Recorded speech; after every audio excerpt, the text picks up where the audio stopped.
welcome to episode 127 of The Eldritch Podblast. I am Margaret. I'm Jack. Hi. Hi, guys.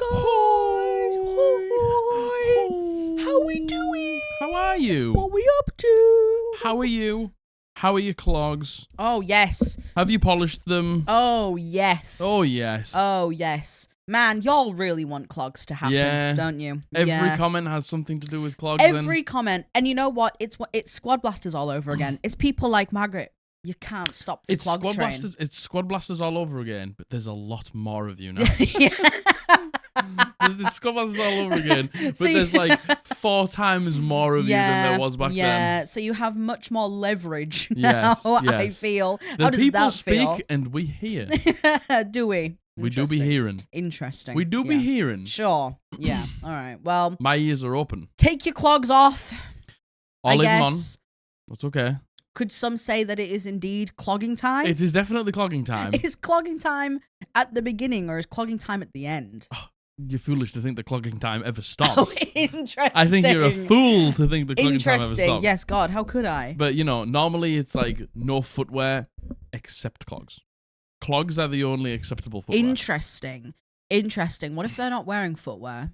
That's okay. You're allowed to be barefoot. You're allowed to be clogless. Right. But if you are going to wear shoes. Yeah. I say shoes. Clogs. You can only wear clogs. Interesting. That's the only footwear you can wear during the podcast. Interesting. During entity time. Yeah. Mm-hmm. I realize, could you turn the light on me a little bit more? Could I turn it on you? Yeah. I mean, not from here. Would you mind getting up and turning it on me? If you clap me out, I will. There we go. Hello, lights on me. Lights on me. I completely forgot. Should have said that before we started filming. That's okay. Here we are. So, clogs. On or off? On or off? Clogs purchased. No. Oh, definitely. Definitely. Sat down. Well, you could be standing. You could be standing. No. This is sitting down. I think you should stand for the whole What about that? What if you had to stand for the whole episode? You know what that Would person... you do it for the entity? Oh, well, Jack, they don't have any choice. Come on. They don't have any choice. But you know that person who, like, you're like, oh, sit down. And they're like, no, I'll stand. And then it's just awkward for everyone. It's like, oh, I'll sit down. And it's like, no, you will stand. How about that? What if you didn't have the choice? All right. So now we have, you know, that emoji of that person in the red t-shirt just standing? Yeah. That's you right now. I hope you know that's you right now. That's you right now.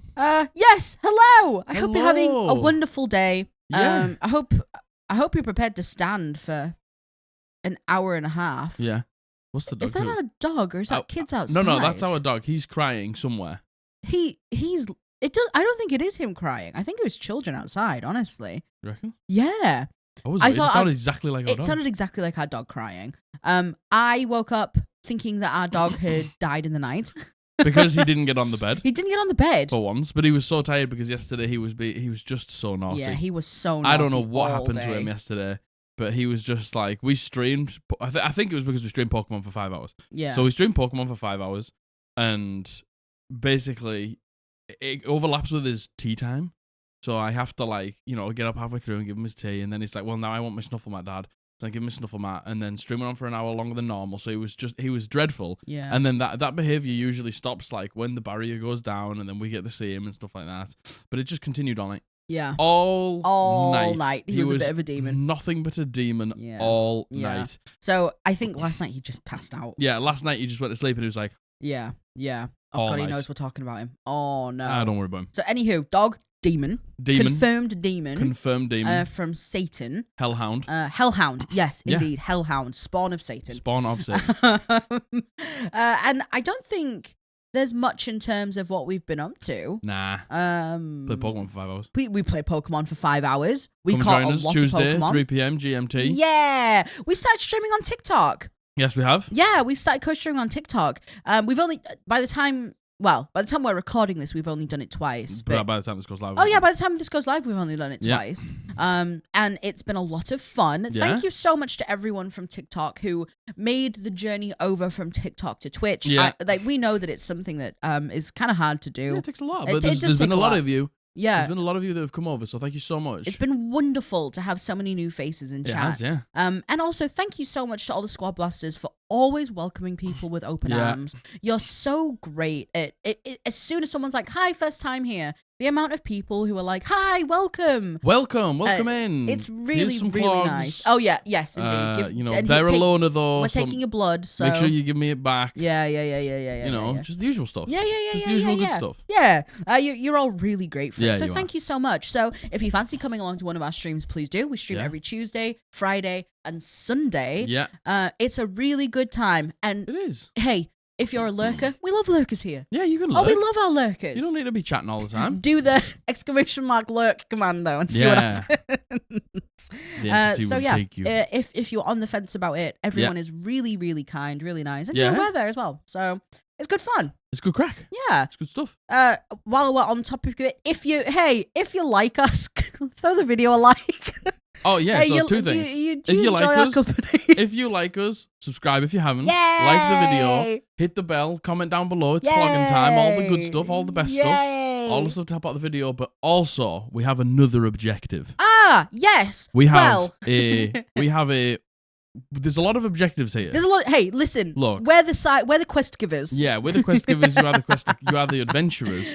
We now have to send you on another adventure. Are we side questers though? Are we just like the side quests? No, this is main story. Oh, really? This is main story, good stuff. Interesting. This is the main story. So, okay, understood. You enjoy this, right? Right. Good. Now that you have confirmed that you verbally confirmed this is your favorite podcast and you love it. Yes. And you're never leaving. No, well you can't. So yeah. There's something called the Crit Awards. The Crit Awards. So we weren't actually going to mention it. Because being completely honest with you, we weren't sure how it worked. Yeah. We weren't sure. Like most things. Yeah, like most things. Like 99% and it's of not things. because it's not clear, by the way. The Crit Awards are actually very clear about how it works. But the Crit Awards is just celebrating creators in the TTRPG space, not just D&D, TTRPG in general. Yeah. It's a great independent award show. Yeah. It's run by a few people, from what I can tell. A really, really wonderful cause. It's to shine light on smaller creators in the TTRPG space. In the TTRPG space, there is so many categories, and I mean like hundreds of categories. And there's like breakout, there's best independent, there's best female. It's wonderful. I nearly swore. You got 40 seconds. I got 40 seconds. You got 40 seconds. And we were aware that it was going on. Yeah. We tweeted out. We retweeted something that they posted, and on one of our streams the other day, people were like, "Oh, we voted for you in the Crit Awards." Thank you. Thank you. Thank you very much. Thank you so much. Thank you so much to anyone who's voted for us in whatever category. We weren't aware that anyone could vote for anyone. Yeah. We thought it was like people's names were pulled together and then people vote. Yeah. Turns out that is something that happens, but that's a little bit later on. That's after this. That's after this. So, what we would like you to do, if you would be so kind, is to vote for us. Yeah, only if you want to, by the way. You sort of have to. Oh, yeah, contractually. But God, we have your blood. But if you would like to, you do not have to. It's not something that we were actually going to talk about originally. But people have already voted for us, so we thought, we thought, why not mention it? While we're here, we might as well mention it. Yeah. It would mean a lot to us. It would be really nice. It would be lovely, yeah. It would be really nice. We'll link it down below so you can go to it. But, just whatever. There's multiple categories, and I know that we probably fit into a few of them. Yeah. So just whatever you feel. I know that people have, like, best new, like, up-and-coming Twitch stream or something like that. Up-and-coming podcast, I think. Up-and-coming podcast. What? I'm not 100% certain. So just, hey, whatever you feel like. You have to do it. Yeah. But whatever you want. But we'll leave the link below. But please, regardless of if you decide to vote for us or not, there's absolutely no obligation. Give them some support, show them some follow, and not just us, by the way. If there's other TTRPG creators that you enjoy that are independent, smaller creators, 100%. Please vote for them too. Lift up people in the community. 100%. Please do. There's so many great like smaller creators that have been coming through.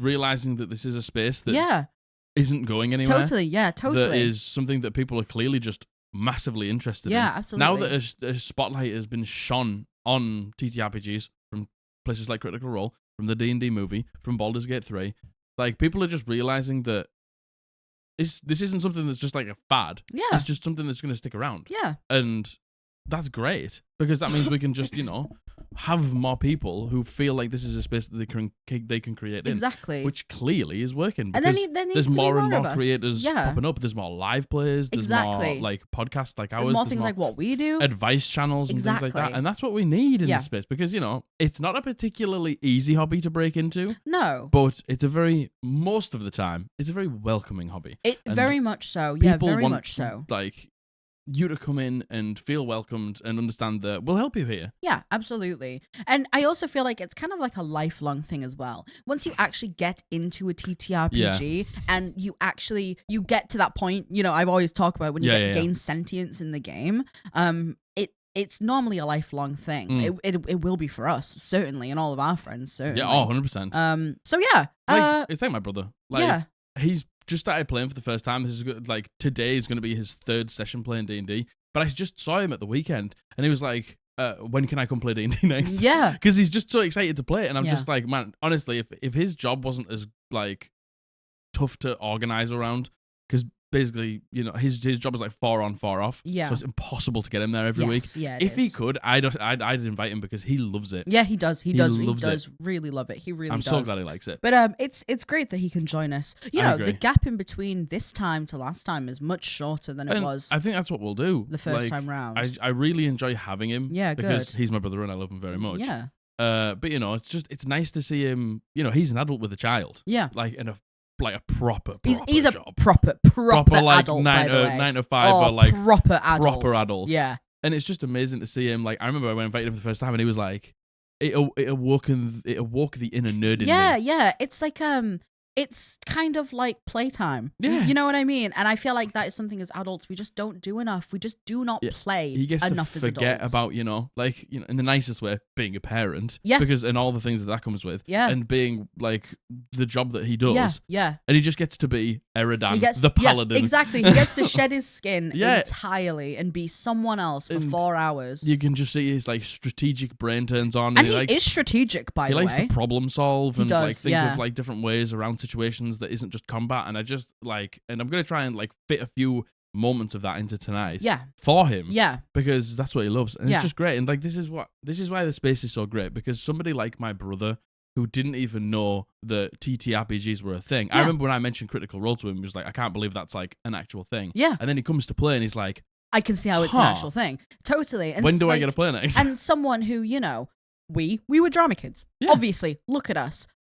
Dan, no, he wasn't. Not Dan at all. was not ever like that. He never had anything like that. He played games. Oh, that's the thing. He's like a big Star Wars fan, a huge sci-fi fan. Yeah, he loves Alien. He likes reading literature as well. Yeah, a big Dune fan. He's creative. Yeah. So I think, despite the fact that he never experienced, some of the things like acting and drama like we did when we were younger, he has that creative side of him. And he has that fantasy urge. Yeah. Like we all do. Like he has that like things that don't belong in our world. Yeah. Like being in a place where those things exist. Yeah.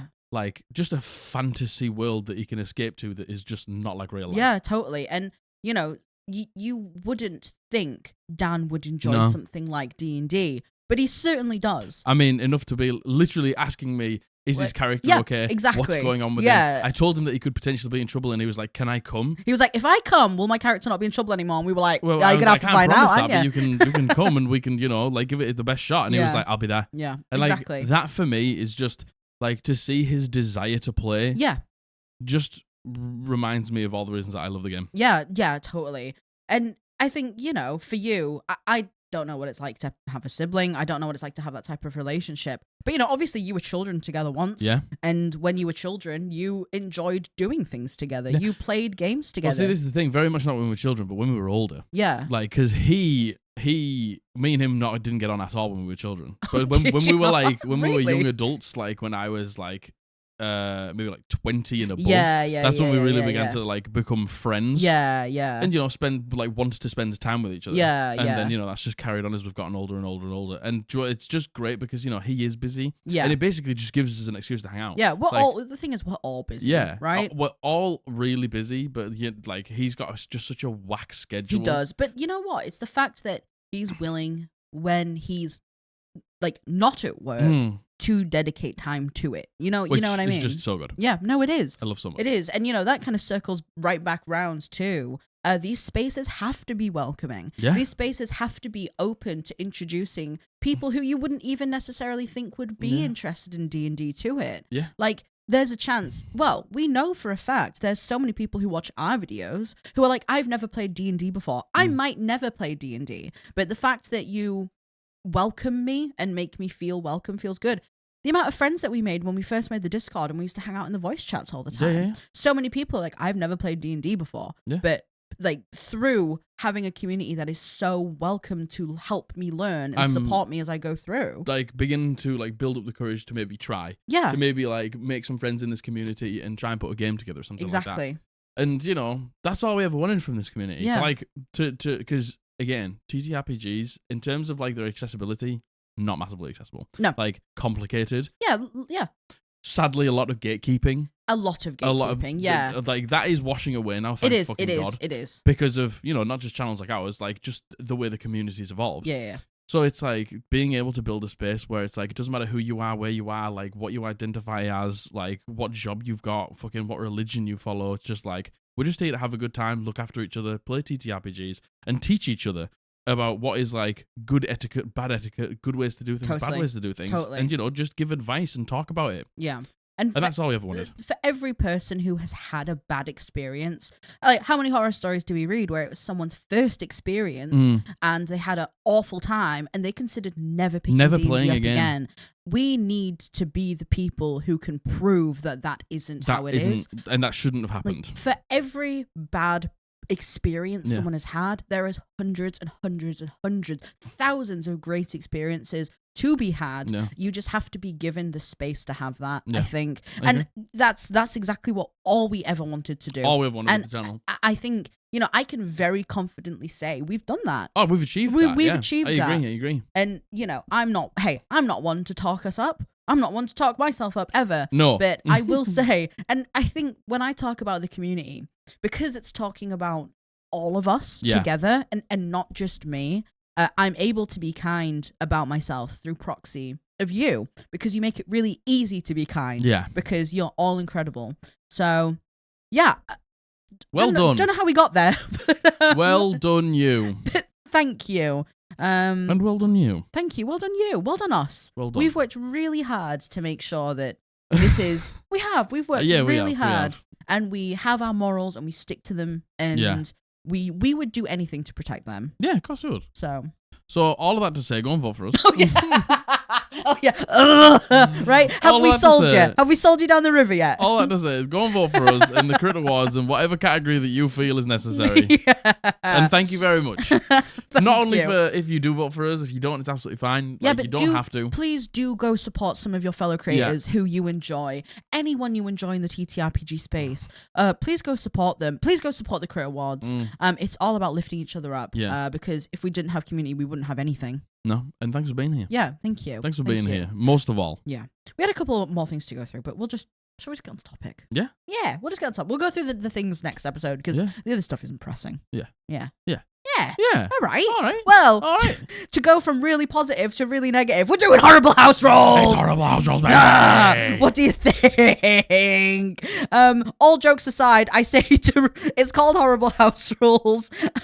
If any of these rules are something that you agree with, something that you have enjoy, at your table. Please do not listen to what we have to say. What works for your table works for your table. And we're just two idiots on the internet. Just trying to make a bit of content. Exactly. Yeah. We have one submission. You know what? I feel like, again, this is like, am I the asshole? I feel like horrible house rules are scary to submit to. Yeah, it is. It is. Horrible house rules are scary to submit to because it's just like, if we sit there and slag off your rule, you might be like, oh, maybe it is, man. Which you shouldn't do. Like, we're just going to talk about our experience and our opinion. Yeah, like, if something works for you and your table and your dungeon master, then go for it. Please do not listen to us. I can guarantee there's rules at our table that people would hate. Absolutely. And that goes for anything, by the way. Man. If you're using anything at your table and, the internet is built to be a hate machine. It is. It's built We're trying our best to stop that. Yeah, but it's built to be like the shocking clickbait titles. Hey, which we do. Because, hey, we're YouTubers. Because you gotta put fucking money on the table, baby. You know what I'm saying? you know, if you enjoy something and other people are telling you shouldn't for this reason, if you don't resonate with that, fuck them. Doesn't matter. Yeah, fuck them. Fuck them. It really doesn't matter. Just flip them the bird. Yeah. What were you going to say? I was going to say, so somebody the other day, I reposted a TikTok from like a while ago, because every now and then I just like to throw one in if I can't get a TikTok done. And somebody was just like, where's the video where you talk about your advantage or disadvantage tokens? And I'm like, oh, boo. I couldn't tell you. God. There's a lot of videos now. There's 127 as of today. In fact, I do know exactly which video it is. It's it's number 2. No, it's number 3. It's number 3. Okay. It's number 3. I mean, the thing is, we talk about it a lot. We talk about it a lot. And We should really redo some of those videos. You know, like back in the beginning, yeah. where we tried. The thing is, we have learned over the course of the year that informational stuff doesn't really go down as well here. People just like the chat and stuff. Yeah, we're a podcast, which is so fair. Yeah, and it's the opinion takes. That's what people like. Yeah. So, you know, like informational stuff isn't sort of, and I don't think I think the thing is, we're just better at the opinion stuff. I agree. I think when we're just in conversation, that's when the content is the best. I agree. Yeah, I agree. It's the most natural. Yeah. So the informational stuff never does that great for us, and you know, that's just shit that you learn as you go. Yeah, indeed. But, indeed. You know, so yeah, we talk about it loads of times. I'm sorry to that person on TikTok. I couldn't remember in the moment which episode we mentioned it in. We do have a whole episode list on our Discord under resources. But I don't know if it would even... Anyway. Right. Anyway. All of these, apart from one, are from the Reddit. Oh my God. I'll tell you which one is the submission. So, this first one from the Reddit. Oh my God. If you were hit by a crit, you rolled on a wounds table. The wounds table was 25%. You're out of the adventure for at least a day. 25% or more. You're dealing with one or more disadvantage for a long time. The other 25... Oh, sorry. Oh, okay. Oh, I've read this wrong. Oh, it's okay. Go on. So, there's 25 goes into 104 times. Yes. So, there's 4 options. Yes. So it's a quarter. It's a quarter each time. Yeah. 25%. Yeah. You're out of the adventure for at least a day. Yeah. 1, you're out of events. Yeah. I should cut this out. 2. No, this is how the people love Margaret. 2, you're dealing with one or more disadvantages for a long time. Yeah. 3, you're out of the campaign for good. Or 4, a cool new scar. Didn't matter who crit you. A normal rat could crit and make you lose your leg. The DM's argument was this would also work that way for NPCs. Conveniently forgetting they practically never make NPCs that last longer than a single encounter. We pretty quickly went away from using that wounds table and now use one that is strictly narrative. Okay, so the thing is, right, you know how I'm always like, this better work for the enemies? In this case, it doesn't matter. Yeah. It doesn't matter. It doesn't matter. The NPCs... Like, if an NPC leaves the table, the Dungeon Master still has to run the session. Yep. The Dungeon Master still sits at the end of the table. Yep. If your character has to permanently leave the session, you might just quit if you're tied to that character. Yeah, that's you as a player out. You're going to have to, like, make a new character. Yeah. The shoe does not fit on both feet here. And that's why this rule is... Well, first of all, the rule stinks because... It's just too punishing. Yeah. Because natural 20s could happen at any time. Yeah, but I mean, you know what?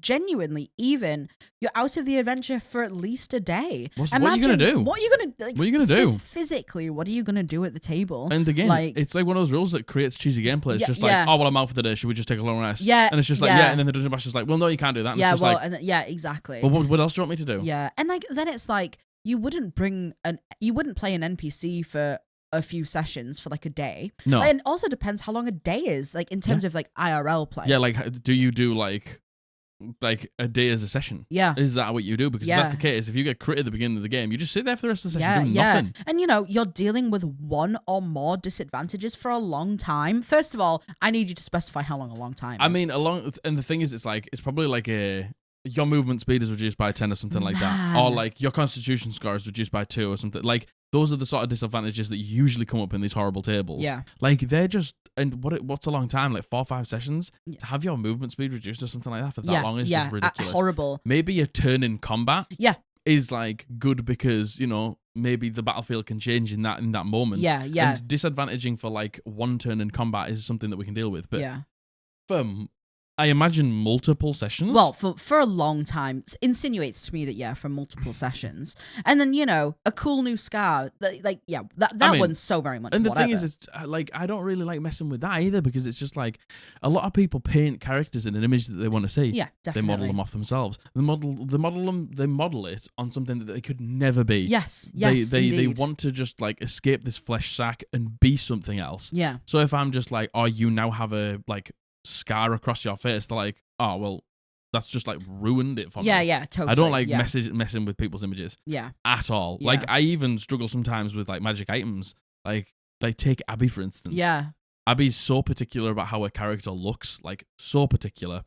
I used to when she was a new player at the table, I'd give her a magic item and she'd be like, can I change how it looks? And now I just say, here's the mechanics of the magic item. You choose. You tell me how it looks. Yeah, exactly. Because I don't give a fuck shit how it looks. Yeah. Everybody else is fine with it. Sometimes you guys sort of like me, like giving you a cool new looking thing, but Abby just likes her character to look a specific way. Yeah, which is very fair. And if I was like, you now have a scar. Yeah. Oh my god. I can't. Well, I can't see that going down well. There was a situation where we nearly made a deal with someone, and they were going to make our eyes black, and both me and Abby were like, "We're not doing it just because we don't want our eyes to look black." You know what I mean? Like that's how petty we are when it comes to these. I mean, I think Abby would have done that for the eyes going black. I think she would have done it for the eyes going black. I don't think she would wanted to have made the deal. Yeah. But I think she would have loved to have her eyes look Whereas turned black. I was like, I'm gonna have to change all the artwork I've gotten of Blythe, and I don't want to have to deal with that. To be but honest also, with you know, that was a deal that you did not need to make. Yeah. Oh, yeah. It wasn't something that you roll a crit and then you have mandatory. something that changes. It was, you know, this was something that like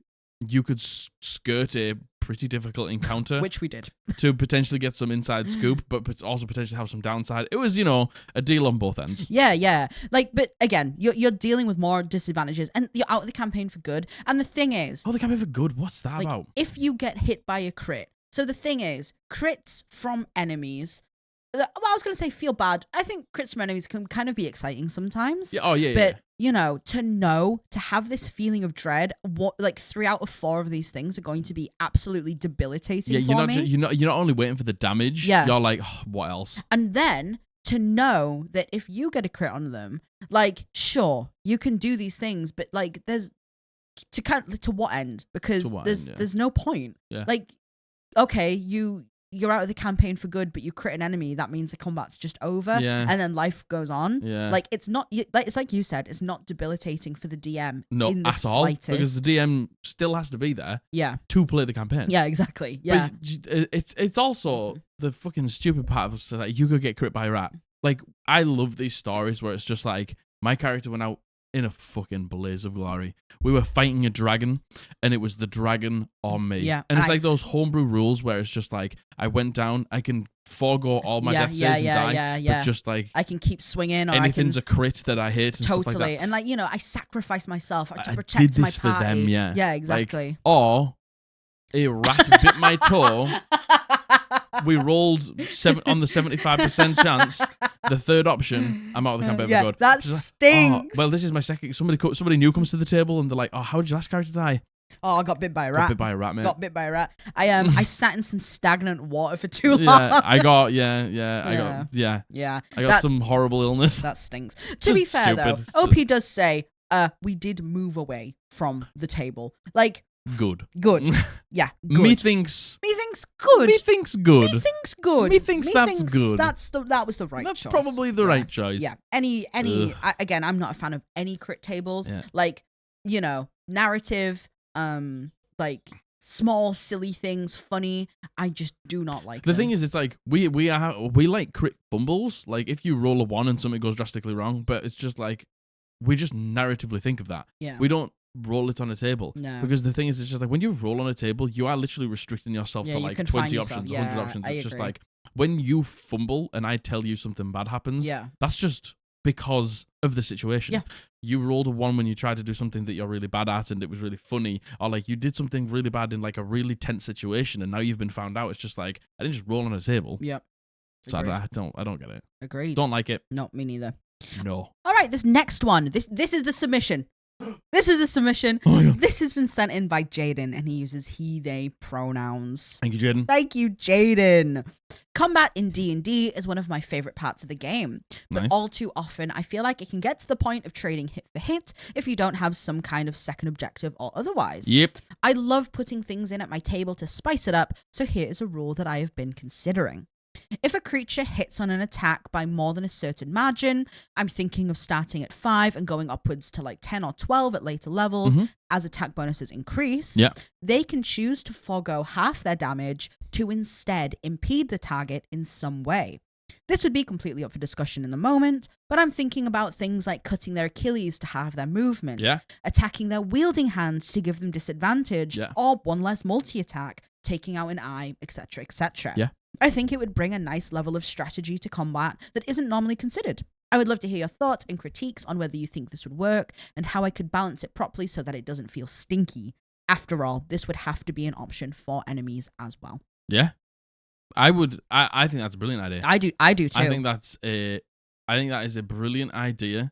I think 10 over the AC. Yeah. Is what you should go for. Yeah. Because that's achievable, at early levels. Yes. Like, because let's just say something's AC is 12. Yeah. At early levels. Very, very normal to have something that low at early levels. Like, if you roll a 17 and then you have a +5, you're at 22. Yeah, definitely. Like, that's achievable. So, like, but it's up to you how you want to do it. It's just like, do you give them the damage and then they get the extra thing for getting 10 over the AC? Yeah. Or do they always have to give up half the damage to do it? I think giving up half the damage adds a really nice, like Jaden says, a nice element of strategy to it. Yeah. Because it could be like, it could go one or two ways, right? You could be at the beginning of a combat and being like, right, let's immediately give this thing a disadvantage somehow to forego some upfront damage. Or it could be at the end when things are looking really bad and you need to do something different. Yeah.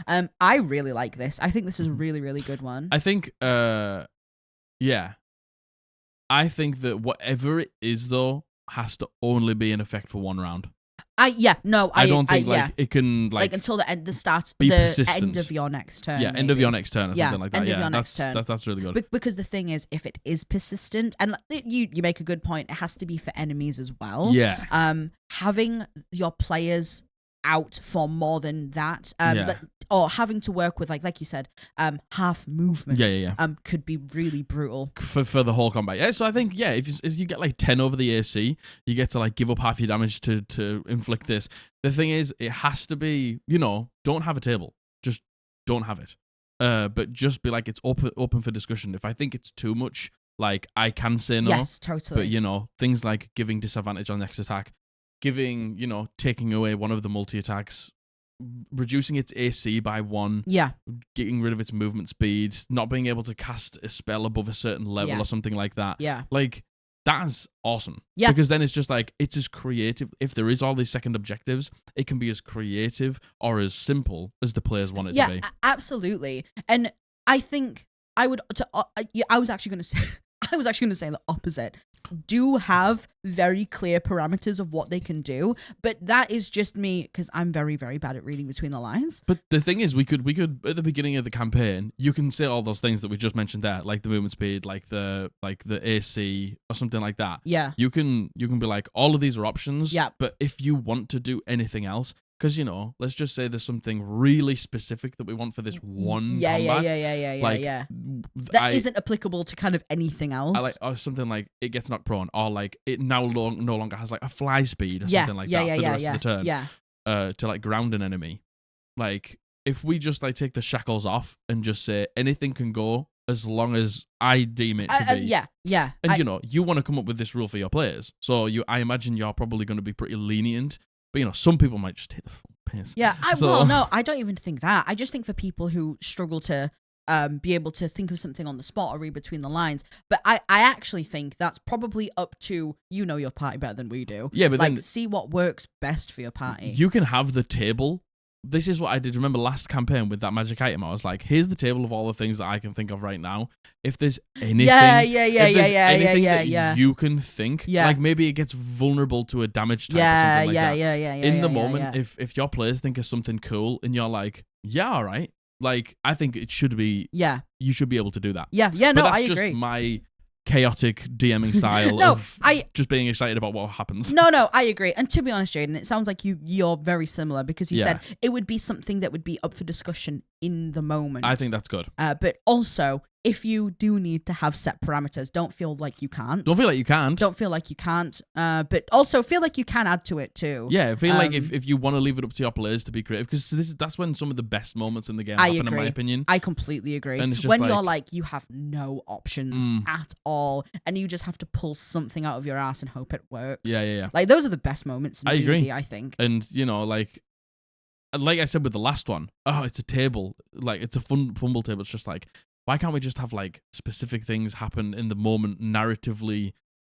because of what's happening? Why do we have to roll on the fucking table every single time? Yeah, no, agreed. Fuck the table. Get rid of the table. No, but it's like, have the table for those people who maybe struggle to be creative, so they can just pick up the sheet and go, I'm going to pick this one. Fuck the table. Burn the table. Nah, don't burn the table. Have the table for people like Margaret, maybe sometimes, if you can't maybe think of something in the moment, and you just look at it like, this is the best one right now. But then also allow them to just create something in the moment if you want to. Yeah, no, I agree. Yeah. Don't fuck the table. Burn the table. Burn the table. Oh my god, set the table on fire. Oh my god, eat the table. Eat the table. I love that. Huh? That rule. Oh, I do too. I love that do so too. much. I think that's a really good rule. I might put that in my game. I think you should. I think we would love that. I think us as players would fucking love that. I agree. Yeah, I think we would. And I might put it, my enemies will be able to use it as well, though. Well, yeah, they must. Because, and again, I think making it so it's only one round. Yeah. The effect goes away at the end of your next turn. Or maybe the start of your next turn. It means it's not debilitating. Yeah. If it was longer than that, you know, there would be. I think it would be worse. I agree. Yeah, Brilliant rule. I think that's a wonderful rule. I love that. Because I agree. Sometimes it can get to the point with combat where you're just slogging it out. You're just hitting each other. You're just hitting each other, and you have to hope for the best. Yeah. Especially at low levels when you don't have fuck all. Yeah. I think that's a great one, Jaden. Thank you so much. Thank you. What do you guys think? Would you use it? I would. The table. I think I might as well. I think really you should. Good. No, I think you should. Yeah. I really like that. I think we would really like that. I think you'd love that. I think we would as well. All right. All of these, Reddit. These are all Reddit. So that's probably going to be the only one I like. Yeah, probably. You know what? There wasn't a lot on the Reddit, but the ones that we have, I think, are quite good. So this first one is very simply, extra attack is unrealistic, and therefore it was removed. Interesting. So you're telling me that between level 1 and level 20, the only way I can get more damage is if my strength score goes up. So at level 1, I'm rolling a D8 plus 3, and at level 20, I'm rolling a D8 plus 5. So you're telling me the only way I can get extra damage is just be a spellcaster, basically. That makes being a marshal the worst thing on planet Earth. Actual worst thing. Imagine the monk. Oh my god. Imagine the monk. Oh my god. Whose fucking martial art dice only in rules is written right now only gets up to what, like a D12 at like level 20 or something like that. Oh my god. When the barbarian takes the great axe at level 1 and gets the D12, you're rocking a D4. Yeah. Oh my god. That feels so bad. So bad. And the thing is, how is it unrealistic? Surely in a world of fantasy where anything can happen, people pulling dead specters up from the ground and commanding them and bending them to their will is more unrealistic than someone being able to swing a sword twice. Yeah. You know and what I this is mean? the thing, most games only usually get to twice. Rarely do games, it's not rarely, but less frequently do games get up to 3. Yeah. When that's maybe the fact where it's just like, can I swing a greatsword 3 times? Like, it's fucking heavy and it's like 6 feet long. Maybe I can't, but also in the bounds of reality, like, we aren't playing within, is the point. Yeah, exactly. But it's not realistic. Yeah, it's just like, neither are fucking dragons, mate. But they're in the world.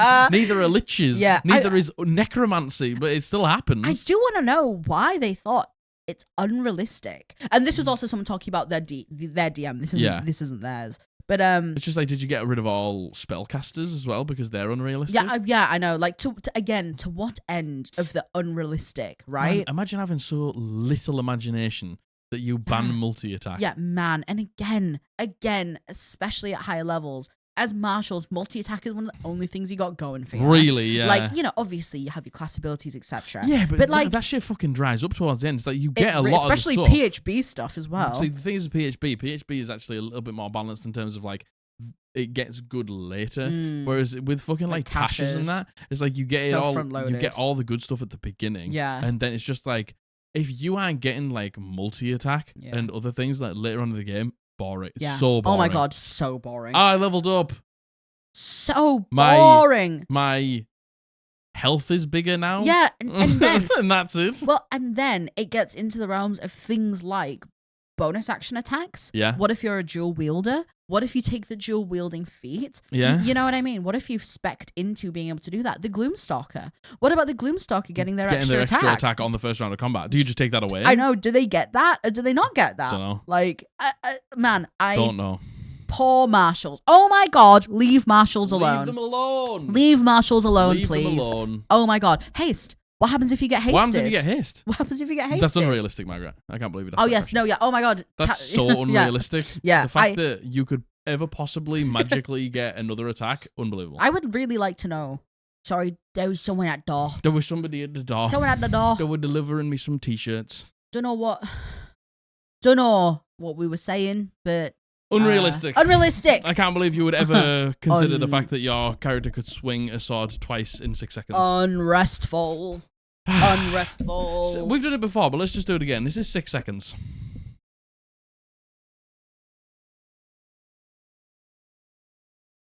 You don't reckon I can swing a sword twice in that time? What do you reckon? You don't reckon I could punch someone in the face? A one-handed sword? What if I'm tanking and spanking? What if I'm fucking sword and boarding it? Yeah. What do we reckon? Yeah. Although, I didn't take 6 seconds there. No, bloody well didn't, did it? All right, this next one. These are all Reddit ones. Okay, so I think I said that. These are all from the Reddit. So this was, to be fair, this was something I came up within 2 minutes to stop a player whining during my first campaign. Interesting. He wanted to be able to cause fear as a free action because you can speak and swing a sword at the same time. We agreed upon, as a single free action, you can attempt to cause fear with an intimidation check, then the target must make a charisma save or become afraid of the intimidator.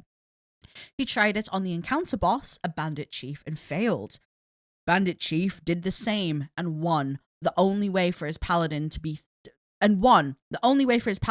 30 feet away from the chief was to leave the building. The team nearly got wiped. Asked if he wanted to keep the rule. He said no and pouted for the rest of the session. Interesting. Very interesting. Well. Isn't that the consequences of your actions? Yeah, I see the consequences of your actions are coming to bite you there. Interesting. I see that you have been one-upped, my friend. It looks like you have made a mistake. Jesus, to cause fear as a free action? Isn't it a 2nd or 3rd level spell, cause fear? I think cause fear is a 3rd level spell, isn't it? It's definitely not a 1st level spell. So if you reckon that you can do it as a free action by just saying something out loud, yeah, you're saying that your words carry the weight of a magical spell of 2nd or 3rd level. Okay, cause fear is a 1st level, but like 1st level spell. But still, even then, and like the thing is, this isn't the one where cause fear is not the spell that causes the thing to move as far away from you as possible. No, that's just fear, I think. That's just fear. Well, what is fear? Oh my god. What level is fear? Oh my god. Because the one where they have to walk is the more powerful one. Yes. Yeah, 3rd level. Fear is a 3rd level spell. That's what I was on about, yeah. So, like, you think as a free action, it's fair for you to say something out loud and be able to cast a spell at the same level as a 3rd level wizard. Yeah, oh my god. Well, a 5th level wizard. A 5th level wizard, sorry. A 5th level wizard that can cast 3rd level spells. Yeah, definitely. And I don't think that is fair. No way. It absolutely isn't. And the thing is, the DM was like, yeah, all right, fine. Let's make a rule because you seem so adamant to want to do it. You really want to do this. And the thing is, to me, this is very clearly the player only seeing this one circumstance and only seeing the positive outcomes of it. It's like, when you're a player sometimes, and like, look, this happens to new players. I'm not saying this person was a new player, but you maybe don't understand the intricacies of why certain rules don't work. Yeah. Because as soon as you like this crazy rule that you want to make, it's like, okay, But if that's the case, I as a dungeon master will also be able to use it. Yeah, and it's not the understanding that it works both ways, right? Yeah, that's it. It's just like, and then when I use it on you, you can now see how unfair that is. Yeah, totally. And like that happens sometimes, and like we don't maybe understand why it's so powerful until it's used against us. You know what? I feel like that is a rite of passage in a way. Like players do this all the time. I've done this before as well. We've all done this before. Yeah, I can't think of any examples, but I certainly will have been like, "Come on, let me do this," and you'd be like, "All right, but it's going to work the other way." In fact, there is times where we've been like, "Oh, let us do it," and you'd be like, "It's going to work the other way," and we've been like, maybe not actually. The amount of times where like my players do fucking wild shit to me, like wild shit that I let happen because I just like to have fucking fun as a dungeon master. And I'm like sick, and then there's times where I don't know. Let's just say I flank them. Yeah, you play like just a tiny bit smarter. Yeah, I just play strategically. If I've got a smart enemy, I'll play strategically. Like I'll move out of this spike growth, or I'll teleport out of the spike growth. Yeah. They'll be like, I'll flank them, and they're like, "That's not fair. How could I don't you like do that? it. How could you do this?" They have like subclass ability. Maybe there's an enemy that has a subclass, and they use a subclass ability, and they're like, "We have not fair. We have fucking Sentinel and stop you moving. You stop us moving. We're like." I use like this is one. Like my party love to push and pull. They're in the I've said before, they're in the cheese grater arc. They're in their pushy pull. I feel like cheese grater arc is finished. Cheese grater arc is finished. I had a enemy that had Eldritch Blast and it had Repelling Blast, and we were on like a dock somewhere. I pushed them off into the water, and they were like, "I don't like that you pushed me in the water," and I'm like, "It's all you do. It's all you do to me." That is wildly interesting. Did you write this about us? No, I did not.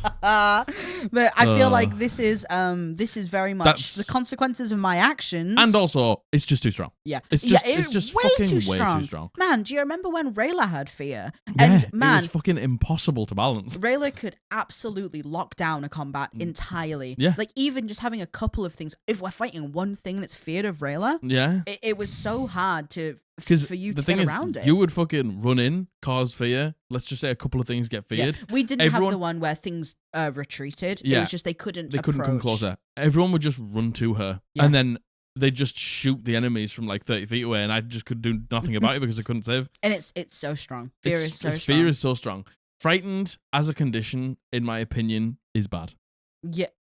As in like too strong. It's just the mechanics of not being able to get within, or like not being able to move towards something is just bad. Like I get it. I think the whole like having disadvantage in line of sight, brilliant. Love that. I think that's a great mechanic because if you are frightened, you may be like distracted and aren't fully focused on your fighting and stuff like that.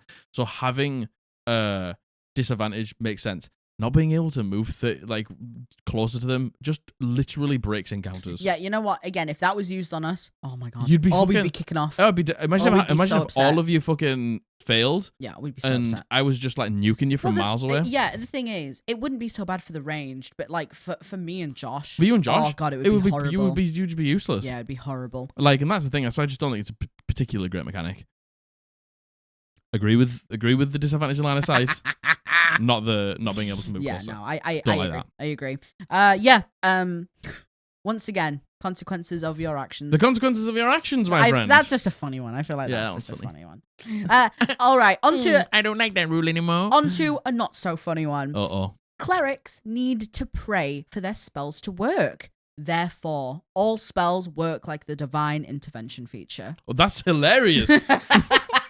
What do you mean? That's hilarious. That's so funny. Fuck the clerics, am I right? Man, fuck that. So you have to roll divine intervention. Yeah, hold on. Let me get divine intervention up. So you basically roll a D100. And you know what? I feel like divine intervention's really complicated. You roll a D100. If it's less than your level, it works. That's all it is. Oh, is it? Okay. Yeah. I think I'm thinking of a different spell then. No, you know what I'm thinking of? I'm thinking of in another Horrible House Rules video we did. The DM changed the rules of divine intervention to a percentage thing. Yeah. I mean, it's always a percentage thing, but they just made it basically different in the moment to fucking work for them and nobody else. So describe the assistance you seek. Roll a percentile dice. If you roll a number equal to or lower than your cleric level, your deity intervenes. Yeah. Which, by the way, is it a D100? D100. to get a D100, let's say you're level 3. The maximum it could ever be is 1 in 5. Yeah. If you're level 20. Which is horrendous. And I would really like to know if you use a spell slot. Let's say you cast Spirit Guardians, right? Would you lose that 3rd level spell slot? Oh, if you'd failed Divine Intervention, yeah, probably. Oh, that would... Like, just stupid. It's like, I get, like, do you want to know what? I get it maybe in a roleplay aspect, maybe like you didn't pray today, you're rolling a disadvantage or something like that. I don't know. That's still punishing. Yeah, but like, I would hate that. That would still be like, but if somebody wants to play this really devout, like, I get my powers from my god and I need to do those things. Yes, totally. And you talk about it pre-campaign and maybe they forgot to, like, pray that day and it's just like, these are the weights of my, like, forgetfulness or something like that. Like, cool. Agreed. But, like, if that's something that you agree with, but if it's just like a chance-based thing, no matter how hard you roleplay. Yeah, I know, man. What the fuck is the point? Yeah, what is the point? What's the fucking point? and like, again, like, is this just to nerf clerics at the table, do you think? Do you think that, like... Clerics are strong. Like, facts. Absolute facts. They fucking have great AC. They can, spiritual weapon. A lot of them can get martial, like, weapons. A lot of them can get, like I said, like, heavy armor proficiency. Yeah. They have a full fucking spell list, and it's massive. Something like the Twilight Cleric as well. Like, like, Twilight Cleric, Peace Cleric, like, they are some of the fucking strongest subclasses in the entire game. Yeah. But... this isn't the way to balance it. No, God, no, definitely not. This is not the way to balance it. And again, imagine if you haven't had the discussion and this is just something that the DM's like, okay, yeah, well, Divine Intervention then. Like, you get first level and you're like, oh, man, I cast Guiding Bolt. And they're like, okay, roll me a D100. And you're like, okay. And you roll it, it's like 75. And like, it just doesn't work. God, your gods turned their back on you today. And the thing is, at level 1, you have to roll 1. Yeah, and at level 1, you have to roll 1, and you only have 2 spell slots. And at level 2, it's like I could honestly foreshadow you not casting a spell the entire campaign. Yeah, 100%. That could really, really, really quite possibly happen. Yeah, I completely agree. Because you know what, a lot of campaigns realistically don't get past, like, I would say the higher end of like 15. Yeah, right. Not a lot of campaigns get to 20. A lot of campaigns don't get above 10. Yeah. Like, most of our campaigns finish around 10 or 11. Yeah, they do. Do you know what I mean? Like, that's... my dog's crying at me. Dog's upset. So, that's a fucking 1 in 10 chance for it to happen. Yeah. And that's at level 10. You could go through the whole campaign without casting a single spell. And then it's also like, does this work outside of combat too? Let's say you need to top someone up after combat with a Cure Wounds. Like, what about out of combat? Doesn't work. That's so frustrating. It's fucking stupid. I think that might be the worst. I'm gonna nerf clerics. Yeah. Like, because we get this all the time. We get the whole, I'm going to nerf paladins and I'm going to nerf clerics. When we get these, like, it's connected to your god, so there has to be some sort of piety check or something like that. Yeah. Or your gods die out and you lose all your magic. Now you lose all your magic. Like, we've had all of those things. This is potentially the worst one. I agree, because it's just so egregious. It's just so unrealistic as well. I agree. Like, how incredibly frustrating. And the thing is, for the DM, how does the DM balance around this too? Does the DM just assume the cleric's going to do fuck all? This dungeon master doesn't care for balance. No, obviously not. Clearly, obviously not. Yeah. But how would you? I guess you just have to assume the cleric's not doing anything. You basically have to say to yourself, the cleric is never going to cast a spell. And if they do, it's a miracle. How boring must that be for the player as well? Like, painfully boring. It's just unplayable. It is unplayable. It's just completely unplayable. Unplayable. Yeah, that fucking smells like beef. Just fucking dog shit. Yeah, that's a absolute dog shit. One. Yeah, that's unrestful. Certainly unrestful. Pestilence. Yeah, indeed. All right, this next one. This was back in the 3E days. The DM was an absolutely phenomenal player and a great DM, but he had this high concept game that took place in an African setting. I don't remember all the changes to the classes he made, but the initial classes offered were fighter, rogue, wizard, cleric. Okay. Other classes didn't exist in this setting. Armor could be used, but because of the heat and the rules created around it, it was essentially a death trap to do so. Wizards existed as is, but arcane magic was extremely difficult to cast. Therefore, you would take a non-trivial amount of damage every time you cast a spell. Non-trivial. Okay. The end result that the only really viable classes were rogue and cleric. I'm forgetting a whole slew of changes on top of this. It was a very ambitious campaign idea, but 3rd edition rules just weren't a great fit for what he was trying to do. Yeah, it's just like 2 of those classes rely heavily on 2 of the things you nerfed. Fighter, AC, yeah, and wizard casting spells. And I would also argue cleric casting spells, but like you said, clerics can be melee. But this is the thing as well, it's only arcane. It's not divine, it sounds like. Yes, arcane. Sorry, yes, arcane magic. So it's just like, I get it when we want to like do these like highly realistic, like magic is actually hard to harness, and armor is heavy, and like it does make you warm and stuff like that. And it's just like, but that's just how the game works. These are just the mechanics that we have to deal with. Like, these are the mechanics that the game is built upon.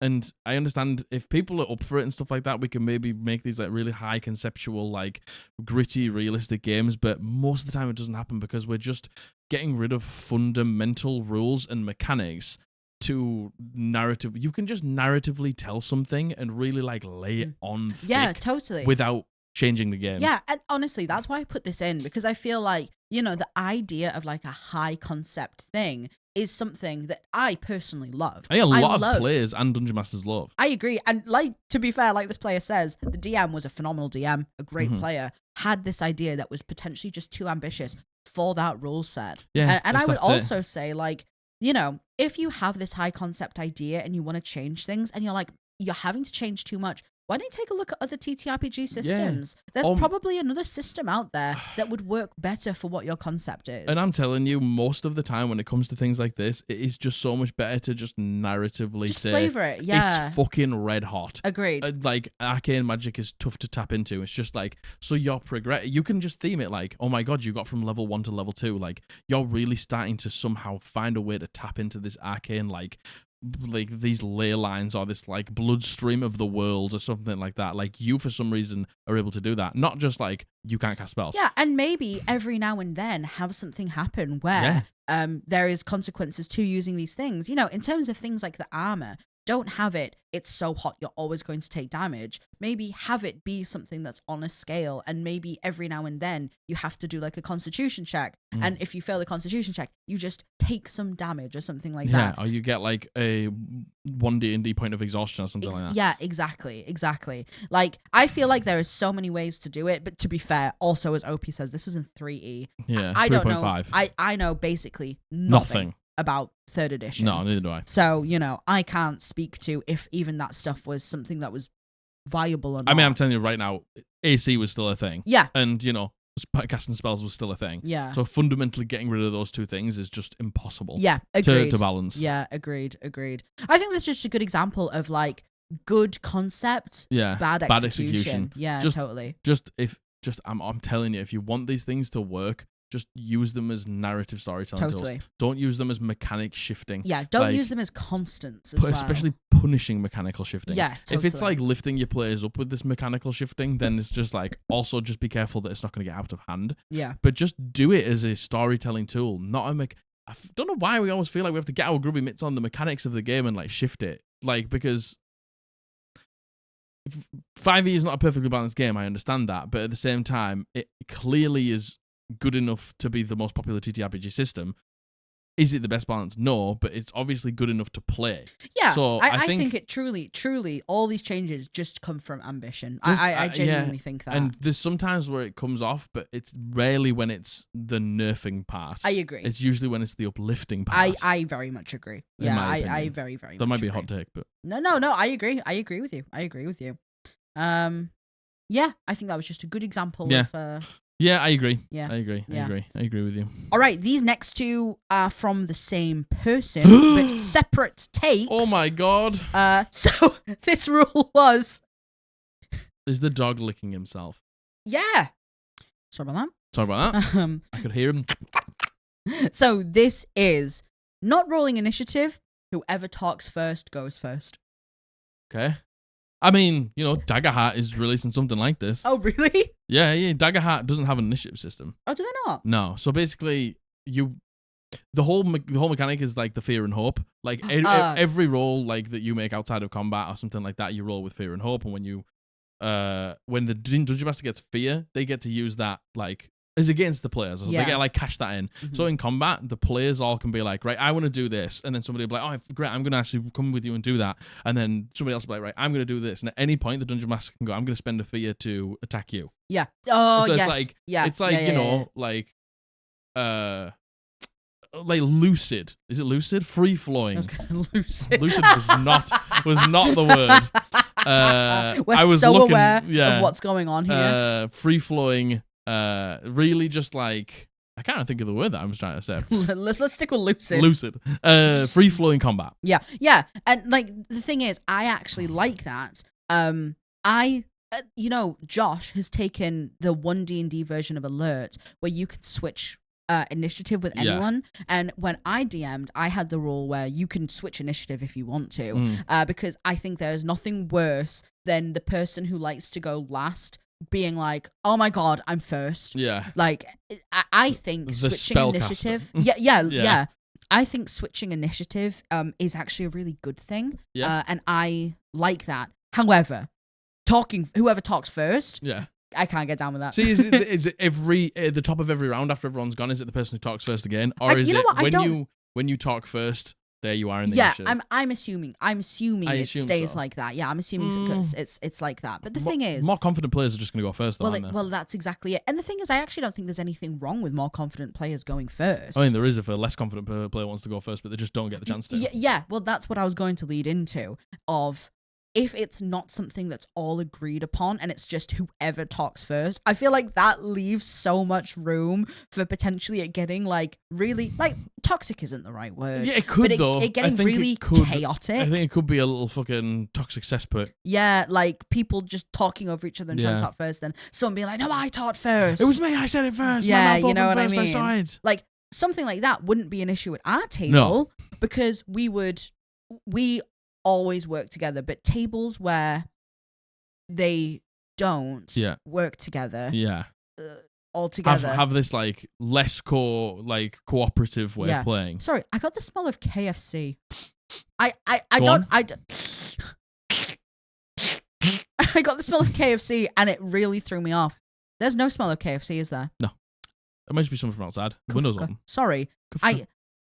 I have no idea what words were coming out of my mouth. So just then. a more cooperative table would definitely work better than a table that maybe try and like one up each other and don't have the best like sportsmanship in terms of totally like working together. I completely agree with you. Totally. I do like the idea of this sort of free flowing, but the thing is, I do as well. I fear with the free flowing system that less confident players, less confident people would fall by the wayside, and you would need other people to be like, do you want to go? I think that's my only issue with that, because it's agree. just like with the initiative, it's just like you go on the number that you rolled, and there's no other way around it. I want, in my heart of hearts, in the heart of the cards, oh my god, I really want the free flowing initiative from Daggerheart to work, because I think it's really cool. And it's definitely more, I think it'll be like faster paced, it'll slow combat down less and stuff like that. We don't have to get the pen and paper out to be like who's going when and stuff like that. The Dungeon Master can insert themselves at specific points. Like there's so many times on the battlefield where I'm like, man, I want to go right now because my thing will work. Yeah. And then two other people will go, then that'll fuck my go up and then it won't be as good anymore and stuff like that. Like, I do love the fear spending system for the Dungeon Master to like put themselves in when they think it's probably best for them. Yeah. I just fear that it won't work for underconfident players. Yeah, I think, see, I'm torn because I am the spreadsheet person who likes order. Yeah. And I like to know exactly which things are happening and when. Yeah. So I think for me, a perfect system for me would be initiative how it is. No. Honestly, everyone be able to pick what initiative they go in. Yeah. It stays like that, and then the DM can insert themselves where and when. But just for me, for it to stay the same for me every time, because I just know things change so much from literal turn to turn, round to round. I think I would struggle with being able to work in between the parameters of what's going on and when. So for me, I would like to always go in the same time. Yeah. If that makes sense. That's fair. Yeah, and I think a big thing for you, and I've always noticed this about you, is you'll always have a specific mindset until you try something. Yeah. Like, I think we'd have to get you at a table where we do try it like that and have everybody on board and have everybody make sure they really understand the rules before it happens for you to truly understand if you like it or not. I have to do something to be able to understand it. Yeah. At this very moment in time, I think you love like Initiative how it is, or like being able to like swap and stuff like that. I do. I really because like that's what we use. Yeah. So I don't know. I would love to be able to insert myself in combat when it fits me. Yeah. I agree. And like that's the thing. I think it's less powerful for the dungeon master because the players always go first and die hard, I think. Right. And then the dungeon master can insert themselves after the first person has gone. Yeah. So it is better for the players, but I'm a dungeon master that, again, like, if there's a moment in combat where I'm like, fuck, I can't believe it's not my turn, and there's somebody else's turn, and then they move, or they do something, and I fail to save and throw, and it's just, like, shafted the whole combat for me. Like, as a dungeon master, you really have to be opportunistic. Yeah, you have to take, when it comes to your moment, you have to just, like, take that moment. Yeah. No, I'm sure you do. I'm sure you do. And to go back to what you're saying about the underconfident people, you would have to trust the table that they would uplift those people who were underconfident and like maybe didn't know. I agree. I think underconfident people who don't know the system as well, could definitely fall by the wayside. I agree. That would never happen at our table because we're really good at being like, what do you want to do? What do you want to do? Oh, you want to do that? Okay, you do that. I'll do something else. You know what I mean? But I can unfortunately see a lot of tables where that would be difficult for a less confident person to be able to go. I agree. Yeah. The calling out, though. Yeah, wrong. Not my favorite. Don't like that. Not my favorite. I feel like that really could foster some like really weird vibes. Toxic at the table. Vibes. Yeah, I agree. Totally. Well, from the same person, Go on. but a different point, and I hope a different table. Oh no, I hope it's all the same table and they just escaped. DM nerfed characters mechanically based on age or gender. For example, forcing women to be weaker. Interesting. And older characters to be slower. It's funny that, isn't it? Because it's funny that, innit? I reckon the strongest woman in the world could beat the fucking shit out of you. Rhea Ripley? Oh, you're dead. You're dead. Like, the thing is, it's just like, women can be strong. Yeah. Would you fucking believe it? Oh my god, what's that? Human beings can be strong? We can be strong. What? Women can be strong. Like, there's fucking women bodybuilders. Yeah, there's women who compete in the Olympics, and they're fucking lifting more. Like, they're lifting, like, cars on fucking on barbells. And you're like, they have to be weak. They'd come to your house, my friend, and wring your neck. And then, you know what? It's also, like, weak according to what scale? Like, you know what I mean? Like, the scale is... Man, yeah.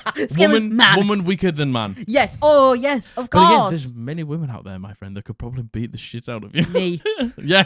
Margaret would crush you with her fucking pinky finger. Oh, yeah. I don't get it. Yeah, these thighs, you'd be dead. But, like, genuinely, seriously, on what scale? Because...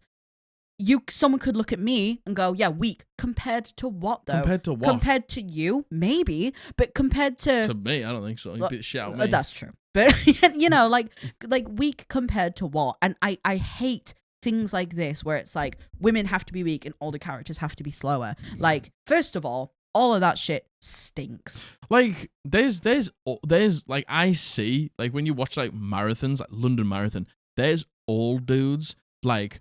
coming like under like an old person could run a marathon far better than I could. There's really fit old people. There's really strong women. There's really smart younger people. It's like, why are we just being like woman weak, old, slow, this stupid? Like, why are we doing those things? Man good. Man good Man though. good. Man good. Man be good. Yeah. All things good. Across the board. Man good. What is the mechanical nerf of man? Hubris, perhaps? How about that? Cowardice? What do we reckon? Like, it's so fucking lame.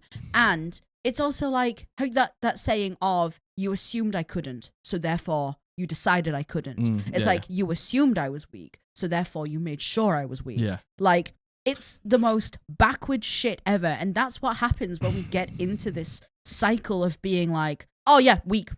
Do you want to know what this person deserves? Go on, a flogging. They deserve one thing. Go on. Death by snooze. Oh my god. This person. What? Because you know what it comes from, right? They go to a planet in Futurama and it's just a bunch of fucking ripped women. Yeah. Yeah. But it's like this person deserves death by snoo snoo. That's so fair. What a way to go. By ripped bush women. Yeah, what a way to go. Yeah. Death old women. Yeah, old women. Stacked women. Like super mobile, fast women. Super mobile, fast jacked women. Death by snoo snoo. Yeah, I really, really hate this. And this kind of gets into the territory of like the whole like looks thing, right? Yeah. Like how attractive your character is depends on how much your charisma they have. Stupid. And once again, so very skewed to men. the feminine. Yeah. So very skewed to the feminine. I think it's skewed away from feminine though, isn't it? It's skewed towards the men. Oh yes, indeed. Yeah, and yes, indeed. And all the nerfs seem to be skewed towards the feminine. Yeah.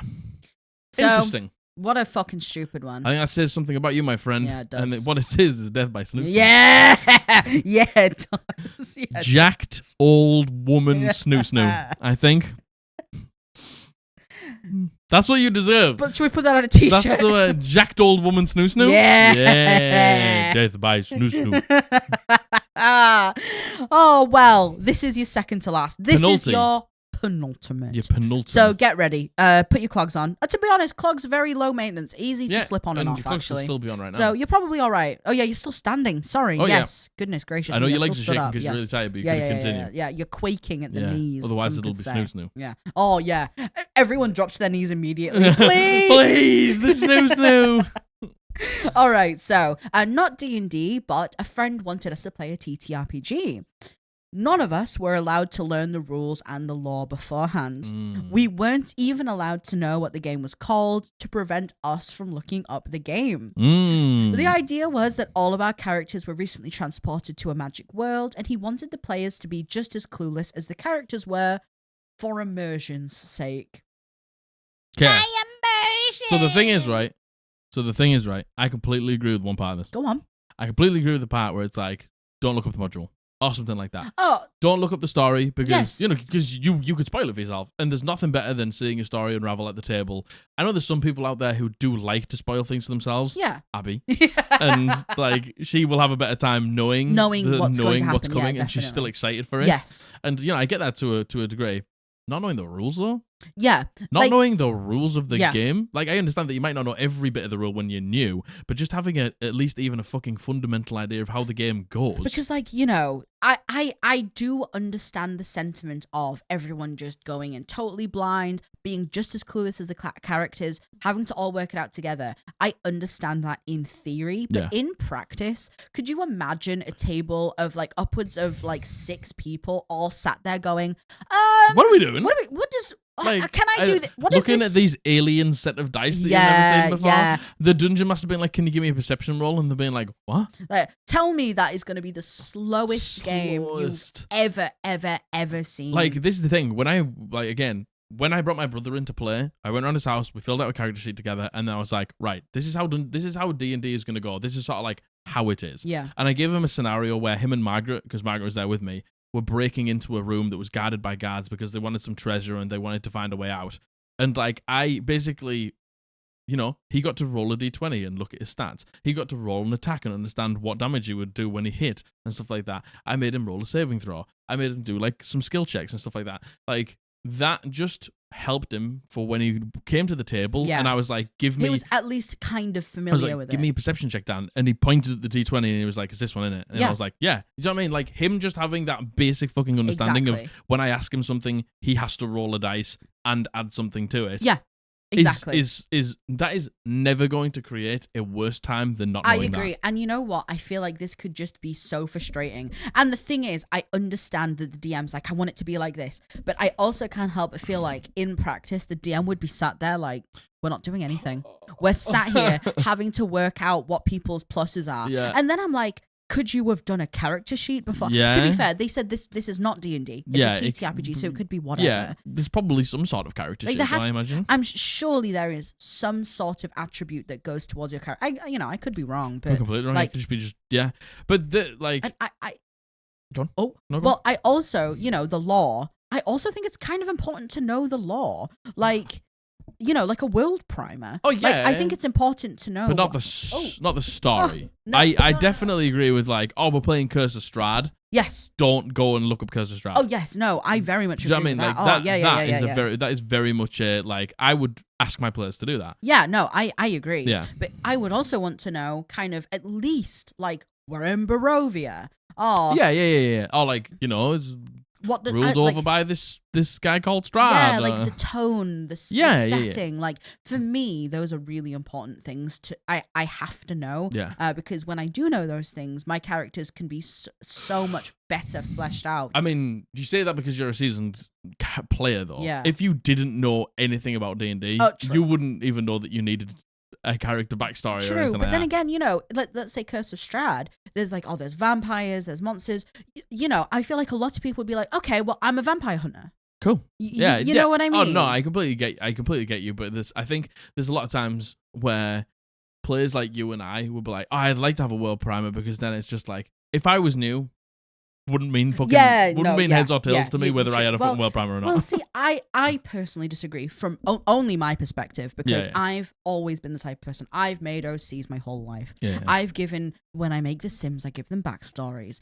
I used to do text roleplay. I understand the concept of creating a character for something specific. So for me, a world primer, even from the beginning, would have been great. But yeah, I understand that people who haven't had any experience in any of that type of stuff, like a world primer for you probably would have meant fuck all, right? Oh, at the beginning. Yeah. Oh my god. It probably would have meant fuck all. I'd have been like, cool. Yeah. All right. I mean, that's awesome. What do I do with that, sorry? Do you know what I mean? That's the sort of thing I would do, though. But like, not checking up the story, fine. Not knowing the rules, it's just fun. Yeah, like, I think... Not even having a basic understanding of like how the game works. I just can't get down with it. Yeah, I very much genuinely understand the sentiment. I do. But in practice, I can't imagine this was fun for anyone. And I could be wrong, but I would hate that. Yeah. I remember how flustered I used to get in the beginning of playing D&D, because D&D is a very extensive system. I used to get so flustered, and I'm also the type of person, I need to know all the information before going in so I can practice, you know? Yeah. I would hate this. Hate this. I would hate it. Dreadful. Yeah, I would absolutely hate it. Ah, well. All right. This is the ultimate. Yeah. Hey, I can see your legs are trembling. Don't worry. Don't be over very soon. Yeah. All of you have died to snoo. R.I.P. I guess. Rip. Rest in. Go on. Say it. Pussy. Got him. Sorry. I'm sorry. Vote for us. Please. So, I had a DM that for some reason read too much into the fluff text of the Vorpal enchantment in 3.5. The text said, Vorpal was a magic quality for slashing weapons that increased the chance of the weapon severing an opponent's head. Most people would understand that to mean the crunch part of the rules. Upon a roll of a natural 20, followed by a successful roll to confirm the critical hit, the weapon severs the opponent's head if it has one from its body. Yeah.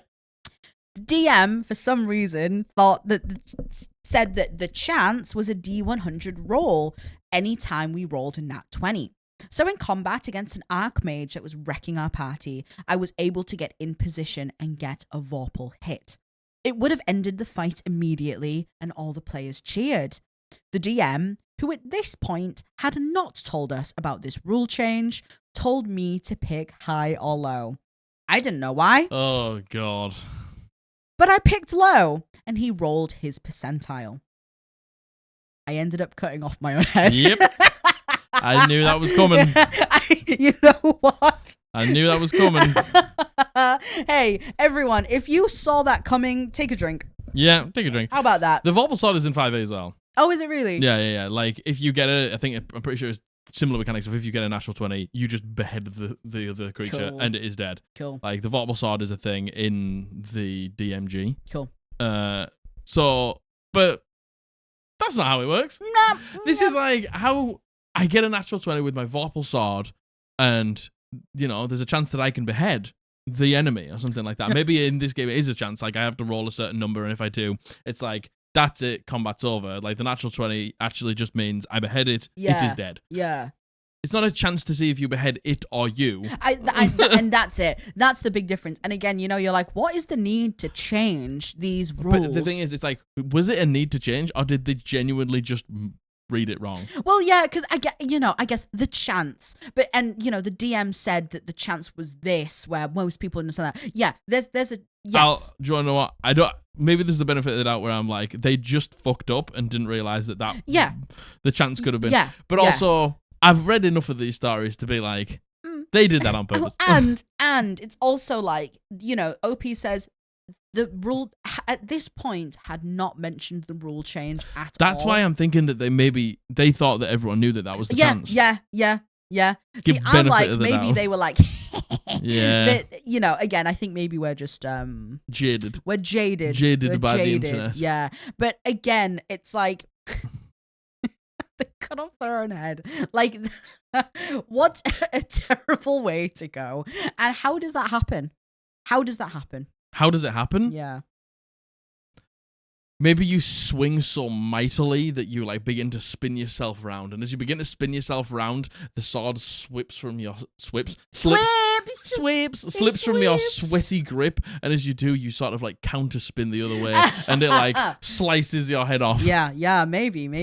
But, maybe. But how devastating as the player to get the natural 20 when it's looking bad as well. Yeah, to know. It would have ended the fight immediately. To be like, I have crit, I have a Vorpal enchantment, there's a chance I'm going to take their head off, and then to take your own head off, that would be so devastating. And, all the players cheered to go from that moment of elation to... Like, to the Dungeon Master saying the words, you chop your own head off, and then you're like... I don't even think it would be disappointment. I think it would be a... What the fuck? What are you talking about? I think it would be a shell-shocked moment. Like, that's not how the sword works. Yeah, man. That would fucking stink. That would stink. Oh, that would stink. That would smell so bad. That not would stink, that does stink. Oh, that does stink. That smells that like beef and shit. Man, nothing worse than going from like a high to a low like that. Like that fast as well? Yeah, that fast. Yeah. That fast? Indeed. Oh, they were good. Yeah, well, they were some saucy bitches. There were some good ones in there, wasn't there? They were some old jacked snoo-soo bitches. Yeah. That's what that was. What do you reckon? Old jacked What do you snoo-snoo. reckon? Yeah, I wonder if we're going to get demonetized for how many times we've said snoo-snoo. I don't think YouTube would demonetize for the word snoo-snoo. Well, we'll find out. We'll find out. Hey, we'll find out, won't we? And do you want to know what? If we do, make sure you like the video. Yeah. Make sure you subscribe. Make sure you comment and ring the bell to make sure that even if we do get demonetized, the video still performs. Yeah. How about that, huh? How about that, huh? Woohoo! Go and pick up some merch at www.eldritchpodblast.co.uk. There's hoodies, there's t-shirts, there's heavy metal, there's all sorts of stuff going on there. So go and pick one of them up. Our Hellbound store is down below. Go and pick up any D&D goodies from there, like notebooks or spell cards. 10% off with the code Podblast. Vote for us in the Crit Awards, if you would be so kind. Squire. Link below. Or Snoo-Snoo. Oh my god. Everyone's like, I'm not voting. Yes, the two genders, Squire or Snoo-Snoo. Yeah, Squire or Snoo-Snoo. Yes, indeed. Oh, no. I was saying go and vote for a Squire, or it'll be Snoo-Snoo. No one votes for us. The new... Yes, what I'm saying. Yeah. No one votes for us. Yeah, everyone's like, well, here we go. Thank God. Snoo-Snoo in time. Oh, now it's my time. Now it's my time. Yeah. Snoo me. Oh dear. What was I saying? I don't know. Anyway, go and vote for us if you would be so kind. Or Snoo. Thank you very much. I love you. I love you. Bully loves you. Mm-hmm. We've been the Eldritch Podblast, and we're going to see you on Monday. Bye.